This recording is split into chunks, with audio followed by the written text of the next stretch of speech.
नमस्कार दोस्तों, इसके पहले कुछ टाइम बाद एक ऐसी चीज की बात करेंगे जिसे किसी न किसी एक्सपेक्ट नहीं किया होगा। इनकी बेटी क्रिस लाफिता दुबई से भाग करके ओमान के जरिए गोवा पहुंची और इंडियन के कोस्ट गार्ड ने पकड़ लिया और इंडियन निकलने के बाद में दुबई के अपने रीजन के अंदर एक चीज और जोड़ी, जो हाँ एक तरीका है इसमें बाहर के लोग भी दुबई के सिटीजन मिलती थी और एक इनके सिटीजन पैदा होते हुए भी कुछ भी करके मिलियनर बन जाते हैं। साथ में कुछ ऐसे भी इमरजेंसी प्लान नंबर नहीं था जहाँ पे वो इन सब की चीज को कम्प्लीट कर पाए। बीती हुई हुसैन की जो दुबई के रूलर की वाइफ है, वो भी अपने 2 बच्चों के साथ इंग्लैंड भाग गई, जहाँ पे वो दुबई का क्योंकि मछुआरों का एक गांव कहलाता था और फ्लाइट पाकिस्तान से होकर जाती थी। इसी वजह से पाकिस्तान इंटरनेशनल एयरलाइन से काफी बड़ी हो गई। आज की डेट में एक ऐसी जगह बन गई थी जहाँ पे जिस जगह पानी की खूब किल्लत थी, वहाँ पे आज की डेट पे 128 बिलियन गैलन पानी बड़े आराम से मिला था। यहाँ पे कहा जाता है कि यह सोइल जो थी ये यानी रेत के ऊपर आप भी तरह से समझ जाएंगे कि दुनिया के सबसे भी अमीर के शहर को दुबई की बात कर रहे हैं। अब हम आपको बता रहे हैं कि अब इसमें ऑयल का ही नहीं भंडार था, इसलिए इसे नामुमकिन कर पाना। देखिए ऐसा ही नहीं था कि इसकी जीडीपी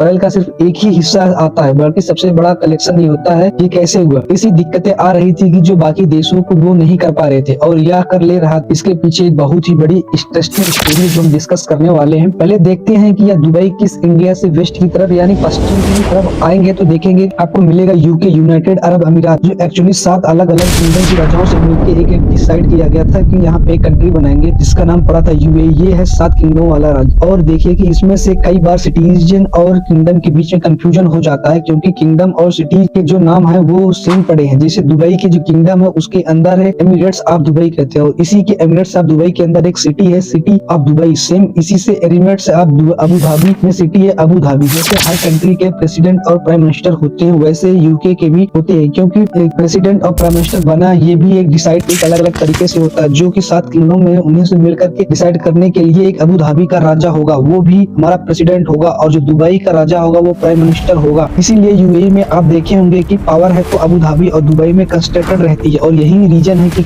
इसकी वजह से यूएई एक ऐसी कंट्री है जहाँ पे एक ही में कंट्री में एक तरफ ऐसी पिक्चर्स देखते हैं जैसे दूसरी तरफ सेम कंट्री में आप इसके तरीके से पिक्चर देखते हैं। देखिए दुबई आज भी उसके पीछे रीजन क्या है कि इसको समझने के लिए हमें थोड़ा सा पीछे जाना पड़ेगा। लगभग 1820 ईयर में की बात करते हैं तो यूएई या उस पार्टिकुलर उस टाइम पर कुछ भी नहीं था। एक एरिया में अलग अलग किंग यानी कि शेख अपने अपने एरिया के अपने अपने रूलर करते थे और इसी एरिया को शेख कहा जाता था। जहाँ पे आज दुबई है वहाँ पर मछुआरों का एक गांव हुआ करता था जो अबू धाबी की सनातन में आता है। वो 1835 में शेख मुक्ताबिन बिन ने अपने अबू धाबी से अलग करके एक अलग किंगडम बनाया और उन्हें दुबई का फाउंडर भी कहा जाता। अभी भी दुबई के रूलर जो थे खानदान वो इसके ही कुछ टाइम बाद 1853 में ब्रिटिश जो पूरे वर्ल्ड पर अपना राज किया करते थे, वो लंदन से बॉम्बे के लिए जाने के लिए एरिया यूज करते थे और लेकिन परेशानी यह थी कि जहाँ से निकलते वहाँ के साथ अंग्रेजों के साथ लूटपाट होती, तो उनके लिए ब्रिटिश ने एक से एकदम जो ये थे कि ये एरिया दुबई और अबू धाबी वाला इनमें से बात करके उन्हें उस एग्रीमेंट साइन किया और इन्हीं ने इस सिक्योरिटी की बात करके ताकि इनके आगे चलने में कोई दिक्कत ना है। उसके बाद से इन्हें एरिया का शेख में चेंज हो गया और टूरिज्म टेस्ट हो गया। दुबई भी टूरिस्ट टेस्ट में जाने लगा और आगे चल के वह एक एरिया और फ्रांस को इन्वेस्ट में होने लगे तो क्रूशियल स्टेटस की ब्रिटिश की आर्मी ने सिक्योरिटी दी और उनसे स्टेटस को पूरा नेशन अफेयर ब्रिटिश ही देखने लगे। लेकिन ब्रिटिश ने यहाँ पर कोई डेवलपमेंट नहीं किया क्योंकि ब्रिटिश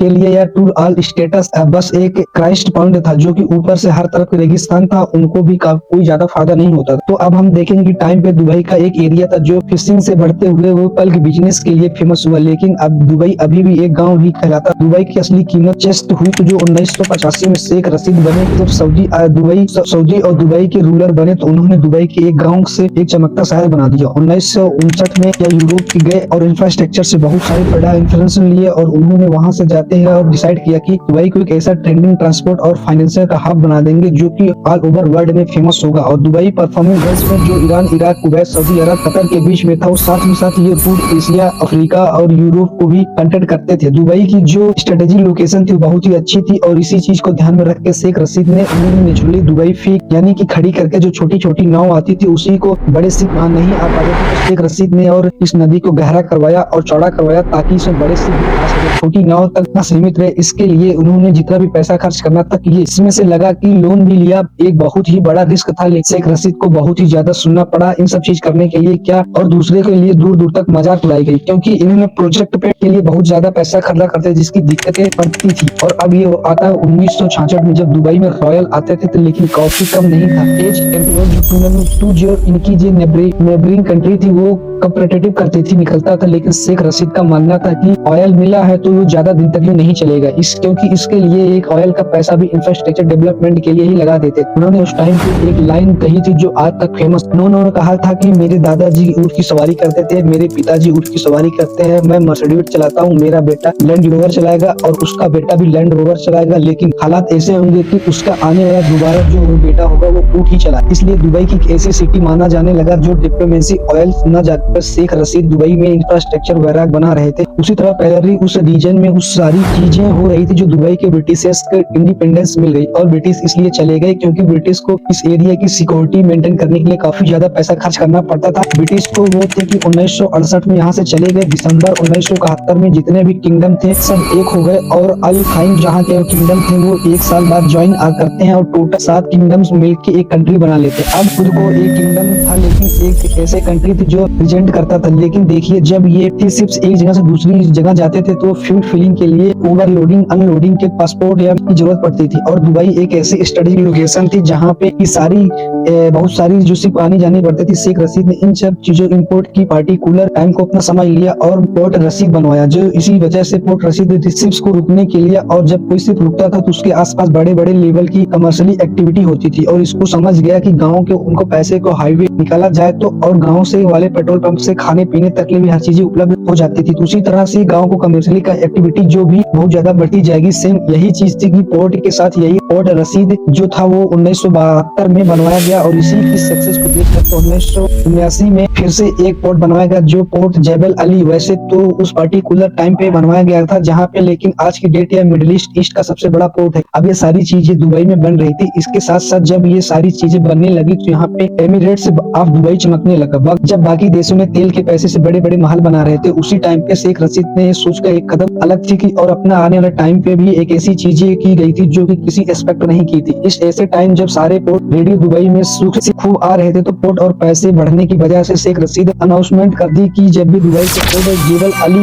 कमीशन की फ्री जोन है। इसका मतलब यह हुआ कि इस एरिया से जो भी से गुजरेगा उसको टैक्स नहीं देना होगा। उस एक पूरे एरिया को टैक्स फ्री कर दिया गया। इससे import duty, export duty, manufacturing और टैक्स माफ कर दिया गया था। शेख रशीद का इस गेम चेंजर मूव था क्योंकि इतना कुछ करने की वजह से वो जो रूट था वो एक बहुत ही फेवरेट रूट बन गया था। कहा जाता है किसी भी दुबई के जीडीपी का लगभग 24% हिस्सा उनकी सोच पर ही पर्टिकुलर टाइम पे थी कि आज की दुबई ऐसे लीडर्स है जो भी ऐसा सोचने में, एक्सक्लूजन करने में बहुत ही सारे हिचकिचाते। दुबई के डेवलपर करने के लिए बाहर से भी कई हवाई स्किल्ड को बुलाया गया, जो कि उनको पता था कि ऐसे किसी भी कंट्री की ग्रोथ तभी होती है जब पॉपुलर स्किल्ड हो और लोगों को आगे बढ़ने की हरक हो। टेक्निकल ग्रोथ, वर्ल्ड में ग्रोथ करने के लिए जरूरी थी कि करंट टेक्नोलॉजी मार्केट की नॉलेज हो और डिमांड रैपिडो चैलेंज हो रही थी। जो आज की टेक्नोलॉजी चल रही है उससे पाकिस्तान में कराची एयरपोर्ट एक ही बहुत ही बड़ा और बिजली एयरपोर्ट हुआ करता। पाकिस्तान की अच्छी लोकेशन की वजह से अमेरिका से लेक ब्रिटिश एवरवेज और सारी फ्लाइटें पाकिस्तान से होकर ही जाती थी। इसी वजह से पाकिस्तान इंटरनेशनल एयरलाइन काफी बड़ी हो गई थी। इस चीज की वजह से शेख रशीद दुबई के फेयर और ड्राइवेटर को कहते थे कि क्योंकि दुबई भी लोकल लोकेशन बहुत ही अच्छी थी, जिन्होंने बहुत टाइम पर किया कि मल्टीपल रनवे रहेंगे और बनवाया गया, और यहीं से रनवे और बनवाया गया। एक फायदा हुआ कि इतनी ज्यादा एयरलाइंस थी जो Singapore airline, India airline, Malaysia airline, Europe, Asia के बीच चलने वाली फ्लाइटों भी इक्विपमेंट पॉइंट बन गई थी दुबई। लेकिन यहाँ बात खत्म नहीं हुई क्योंकि ये शेख रशीद ने पूरे एयरलाइन बिजनेस में दुबई में डायमंड करने चाहते थे। 1985 में उन्होंने एक एयरलाइन शुरू की, उसका नाम रखा एयर एमिरेट्स।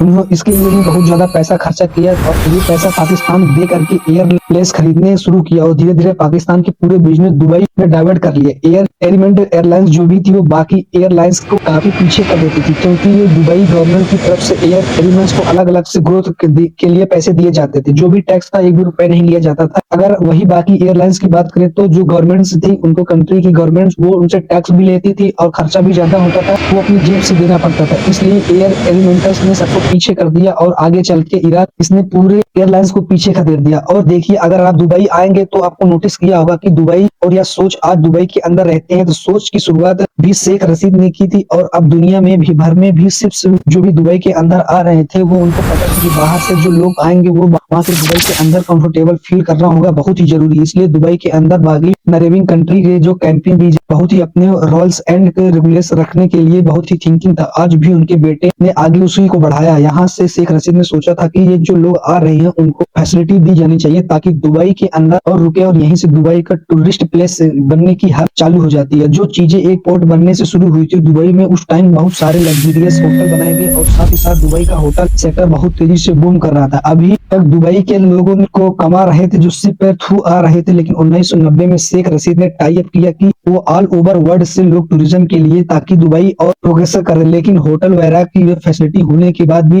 दुबई बाहर से भी लोग नहीं आ रहे थे। इसके शासन में निकलने के लिए दुबई टूरिज्म के अंदर एक चीज और जोड़ी, जो ग्लैमर जो भी चीजें थी दुनिया के अंदर फेमस थी और उसे पॉपुलर थी, उनके लिए बड़े स्केल पे करके दुबई के अंदर लाया गया। 1999 में दुबई में उस वक्त दुबई का दुनिया का सबसे लेटेस्ट होटल था जिसे आर्टिफिशियल आइसलैंड ये पे बनाया गया। लेकिन यहाँ से पहले होटल सही से चलते थे। इसी पर्टिकुलर ईयर में शेख रशीद की डेथ हो जाती है और शेख मोहम्मद बिन रशीद किंग बनते हैं। शेख मोहम्मद भी अपने फादर की तरह अपने ही फादर के सपने को तेजी से आगे बढ़ाए और जो बुल अल अब होटल आपकी उसी ओपनिंग 1 दिसंबर 1999 को कराई। और मोहम्मद डायलिंग हब्स से बहुत ज्यादा इंस्पायर होते थे। उन्हें डायनियल अमेरिका आर्किटेक्ट, उन्होंने मार्क डायलिंग शिकागो को डिजाइन किया और उनके लिए माना जाता है कि अगर किसी भी सिटी को दुनिया के अंदर धक जमी है तो मीडिकारों के या प्रोजेक्ट का उसका कोई शासन नहीं होगा, क्योंकि इससे उसका सिटी का ना तो कोई पूछेगा, ना कोई उसका ध्यान देगा, ना ही उसकी ग्रोथ। इसीलिए इस सिटी को अपने आप को आगे रखना होगा और बड़े ही जॉइंट प्रोजेक्ट को लेके बड़े आगे रेत में जहाँ एक कमरा बनना बहुत मुश्किल था, वहां दुनिया भर के आर्किटेक्ट को बुला करके जब ये सारी चीजें बन रही थी तो पानी की बहुत ज्यादा जरूरत होती थी। इसलिए ऐसे वाटर मैनेजमेंट सिस्टम लाया गया जहां से समुद्र के पानी पीने के लायक बना दिया जाए और जो पानी पीने का प्रॉब्लम थी वो सॉल्व हो गई। पोर्ट्स के जो भी इन्हें टैक्स फ्री किया जाता था, उन्हें साथ में साथ उन्हें इसी कंट्री को भी टैक्स फ्री कर दिया जाता है। दुबई में बिजनेसमैन और इंडिविजुअल्स को इसी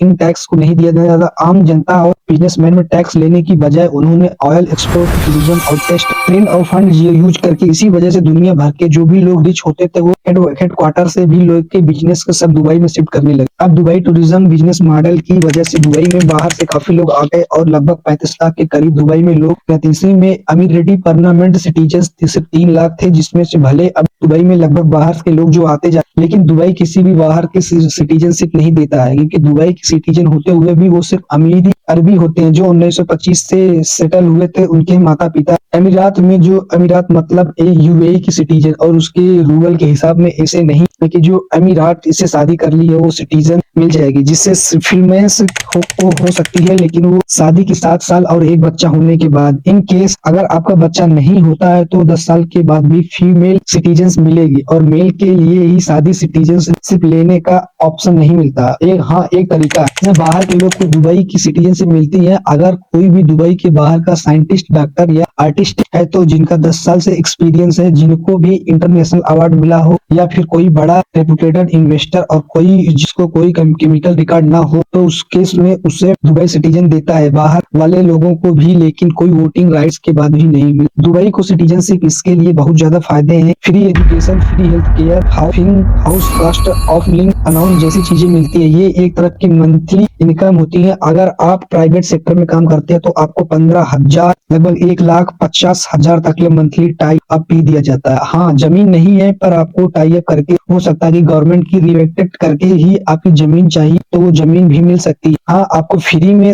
काफी सारे सब्सिडीज और जॉब्स परफॉर्मेंस मिलती है। जो सिटीजन होते हुए अमीराती सिटीजन पैदा होते हुए बिना कुछ करे मिलियनर बन जाते हैं, ऐसे सिटीजन इसलिए भी दी जाती है ताकि दुबई के सिटीजन खुश हो सके, क्योंकि अगर वो भी सिटीजन खुश नहीं होंगे तो डेमोक्रेसी की भी बात उठने लगती है। 2011 में पूरे मिडिल ईस्ट में डेमोक्रेसी के लिए प्रोटेस्ट हुए, लेकिन दुबई में भी एक भी प्रोटेस्ट नहीं, क्योंकि दुबई के सिटीजन इस पार्टिकुलर सिस्टम को चेंज नहीं देना चाहता जिसे। लेकिन दुबई के ऑटोक्रेटिक इस्लामिक टेस्ट की वजह से जो सिटीजन जो बहुत खुश होते हैं, लेकिन इसी के लिए दुबई की जर्नी अच्छी नहीं रहती है। जितने कम टाइम में दुबई बना है, बनने के लिए बहुत ज्यादा कूलर्स लगने थे और सारे कूलर्स दुबई के सिटीजन नहीं बल्कि इंडिया, पाकिस्तान, बांग्लादेश, नेपाल, फिलीपीन से ही आते हैं। इनके वाकई में कंडीशन अच्छी नहीं होते हैं पर ये कम होते हैं और इन कई केस एम्प्लॉयर जो होते हैं उन्हें एसेंशियली में मिसयूज करते हैं। और दुबई में गल्फ के बाकी देशों में भी फॉरेन क्लब के कम आने की वजह से यह सीधे काम नहीं आ सकते। एक सिस्टम के थ्रू जाते हैं जिसके कफिला सिस्टम बोला जाता है। सिस्टम के थ्रू कन्वर्ट दुबई के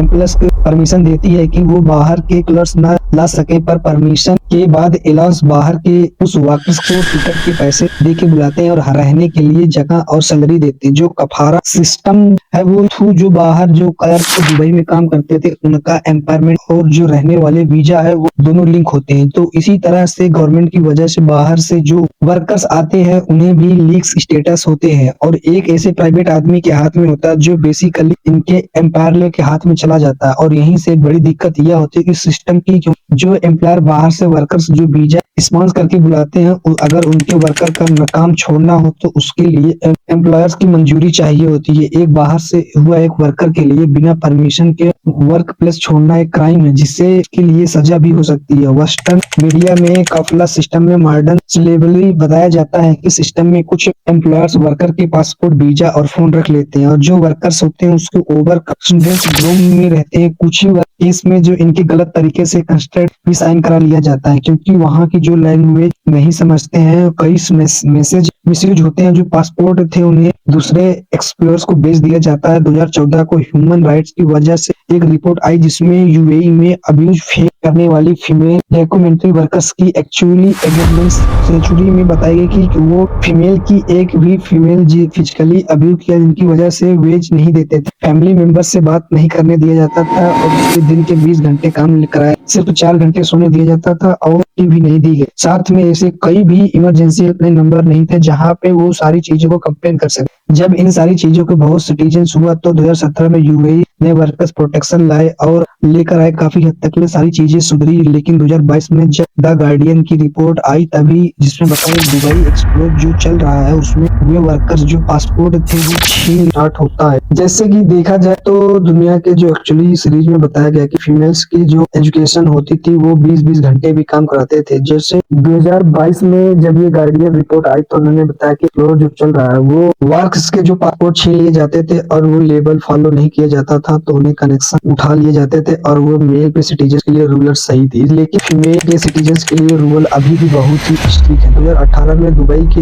रूलर शेख मोहम्मद बिन का रशीद ने अली की उनकी बेटी प्रिंसेस लतीफा दुबई से भाग के ओमान के जरिए गोवा पहुंच गई थी और इंडियन कस्ट गार्ड ने उन्हें पकड़ लिया था। तो उन्होंने बताया कि फिर फादम से भाग गई और उनको पर्टिकुलर असलाइन चाहिए थी, लेकिन इंडिया को स्पेशल फोर्स ने उनको प्राइवेट जेट में से भर के दुबई वापस भेज दिया। और बाद में 2021 में उन्होंने से एक सीक्रेटली एक वीडियो बनाया जिसमें उन्होंने यह रिकॉर्ड करके बताया कि उनके पिता ने दुबई में बंधक बना रखा है उनकी जन। इसी तरह से जून 2019 में प्रिंस हाय बिन हुसैन जो दुबई के रूलर की वाइफ थी अपने 2 बच्चों के साथ इंग्लैंड भागी गई थी, उन्होंने भी वहां से सड़क दी गई। इसी तरह प्रिंसेस सिस्टम से प्रिंसेस समसाम होते थे।